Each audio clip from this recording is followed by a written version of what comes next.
problema. Oo. Meron Ano po yung mga nagkaroon ng ano eh.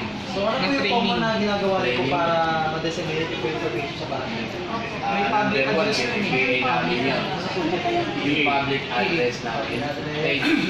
Paging po? Oo. May po ba tawag doon? Oo. Buong Buong Commonwealth. Parang malaking... Hello, parang kayo na lang po sa community na Commonwealth. Ang Meron. Totoo po yan, ma'am. Kami. Pero gumaya na rin yung iba na. Ang sumunod po sa amin na gumaya niyan ay batasan. Pero for the first time, pagpupo po ni Kapitan Manuel Eco, siya po ang may Kumbaga po, nag-initiate po. nag-initiate niyan para madaling ma-disseminate sa tao ano man yung mga activity in case na magkaroon ng problem, mga ganyan disaster, magkakaroon ng sirena, alam na po ng mga kabarangay po namin yun, once na sumirena yung mga PA niya, sabihin merong trahedya na. Kasi meron po kayong mga specific areas na nilagay niyo po ito. Ano po yan, buong Commonwealth po yan, lahat. Halos Riverside, magpunta kayo dyan dito sa Unito. Kasi ang Barangay Commonwealth ay nahahati siya sa ngayon po sa Siam. No? Pero meron pa kami plano na gagawin pa namin sa Unito. Kasi yung Unit 1 ay medyo malaki pang area. So dadagdagan pa namin ng isa pang unit para mas madali siyang ma-manage ng administrasyon. No? Kaya lahat po yan, meron po nakakalat na mga public address. Yung mga nakatrompa na yan, makikita nyo. O lahat po yan, once na meron po activity rito, pag nagsalita po dito, naririnig po yan po. Na meron din po kami rito mga CCTV na yan ay nakakalat din sa buong Barangay Commonwealth. Na yan ay pagka nakita ni Cap na meron mga obstruction sa kalsada, pinapa-PA ni Cap yung halimbawa sa bandang Milyong po. Sabi ni Cap, PM yung sabihin mo na may mga pasaway gano'n. Kung saan area? Kaya madali pong naririnig na ikaw man po, paparada ka ng wala sa ayos, nahiya ka dahil nakatrompa ka. Diba? Ikaw, yung body na plate number, ganito ang sasakyan. Pasaway ka, umalis ka dyan. Oo, kasi may CCTV po kanina. Bukod po doon sa paging po natin, ano pa po? Nagbibigay po ba kayo ng brochures? Oo, mga leaflets. Mag-disseminate ng Oo, then yung sa bawat area, Kung owners, yung group leader, may ranching. may kapos, nagkakalat pa inaano pa po nila Yung mga puro para player. yung mga sulok-sulok na hindi naaabot ng PA, public address, malaman nila pa. Kasi doon po, di ba, yung pinakadulo, meron pa po tayo. Sa bandang Unit 7. Unit 7. Ano yung dulo-dulo na. Opo. Lalo na yung kay part doon na purok doon na Yung Flora Vista. doon sa may Kasi meron lower Nawasa tsaka upper Nawasa. meron po tayong mga purok leader kasi yung siyam na unit na yan, meron tayong mga unit coordinator kung tawagin. Yung mga unit coordinator na yon, siya yung pinaka-head sa bawat unit. Halimbawa, Unit 7, yung sa inyo po, yung binabanggit ko po doon, Unit 7 po yun. Yun po ay meron silang mga purok leader na nasasakupan.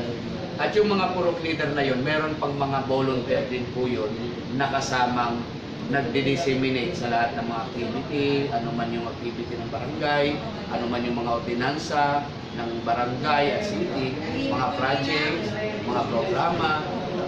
Yung nakikita ko po dyan, kagawad, parang lagi kayo nag-hold.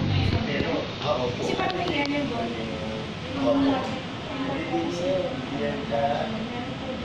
Opo. Yun dito sa stage. Halimbawa po, meetings ng mga vendor, yan na lang sa baba ginaganap. Sa mga COA na hindi naman, yung halimbawa, hindi naman sa buong unit. No? Diyan na po ginaganap sa stage. Pero pagka mas marami na, hindi kayang i-accommodate doon sa stage, meron po kami dyan sa second floor na talagang ang naglalaman po yung mga 500 to 600. Yan, so, Yung cultural attitude po tayo, values, relevant din po kayo ito sa atin. Oo, pero sa... Kasi usually din po, po tayo ng magandang... Spanish formation. Kaya pa po nakatira dito po ng mga galis na probinsya. Oo, Bisaya, Ilocano, Bicolano, Ano po? Oo, maraming Muslim. Yung sustainable environmental management po, meron po tayo eh. Sustainable environmental management po. Opo, meron tayong ano dito, meron tayong environmental police. Bawal magkalat, tinitigitan yung... Meron po ba kayong leaflet? Sure. Sa UPW. pagkakantak mo ng ganyan? Oo, yung kung aming mga environmental, eh talagang ano po sila ng city. Oo. Pwede po sila. Kasi actually po yung maging output po namin dito, propose po namin sa city government. Alam na alam ni Mayor na ang Barangay Commonwealth po, hindi pa nga naiisip ng city. Ginawa na namin. Alam niyo po, hindi po sa pag-ano, hindi po nagkaroon ng mga training seminar tungkol sa lindol, no? Yung sinasabing lindol. Ang Barangay Commonwealth kauna-unahan po sa lahat ng barangay, hindi lang sa Quezon City, kundi sa buong Pilipinas, na nagsagawa ng mga seminar, trainings. Ayan, mga lumulundag, mga nag-ano, rarapid po yan. Ano tawag na? Rapid, di ba? Rapiling sa... Talagang may actual kami na mga trainings po dito, na kunwari, meron diyang sumabog, nagkaroon ng sunog dito, nire-rescue. Talagang, opo. So, to your effort po, pwede po maging model community po ngayon. Pwede mo sa pagkano talagang, ano po, iba talaga. Kasi sa Actually, pinili yung ano, Yan yung ang- Barangay Commonwealth ng DFG, NCR. Kasama namin ang Pampanga, kasama namin ang Olonga po. lumaban nga po ang bawat city, di ba? Tungkol sa kung sinalihan Barangay niyo. listo barangay. Ang representative po, ang representative ng Sa mga rescue barangay. city, barangay po. Kasi yung sa city po kasi alam nila may rescue group dito kaya pinapaano nga sa amin kung dito sa side dito Fairview Lagro kami na re-respond. Sabi namin Hindi hindi na naman part ibang barangay na. Lagro Eh, kaya lang siyempre alam nilang may rescue group kaya sa amin na pinapupunta kaysa daw pumunta pa sila malayo kami na pinapupunta. May certificate po ba? Hindi pwede po sa Meron. mga ganun. Tumanggap sila sa Circle, Quezon City Circle pa in-award dyan sa kanila. Hindi man sila nag-champion pero kasi kaya lang naman nanalo na mga first place yung ibang kasi city talaga ang pinansa sa kanila. Kaya yung mga kagamitan nila, yung kanilang bumbero, etc., mga gamit nila ay talagang galing sa kanila.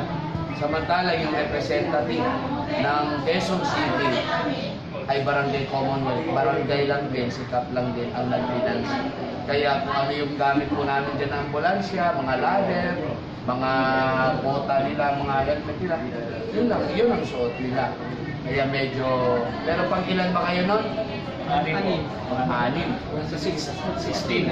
Sa 16 na natitira na mga anong Yung access to healthcare in emergencies po.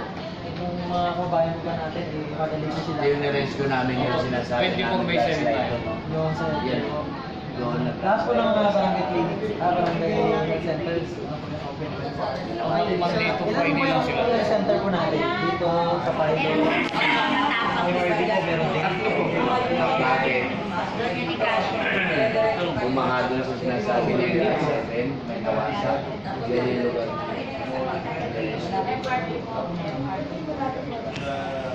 Ang tatlo daw yung health center.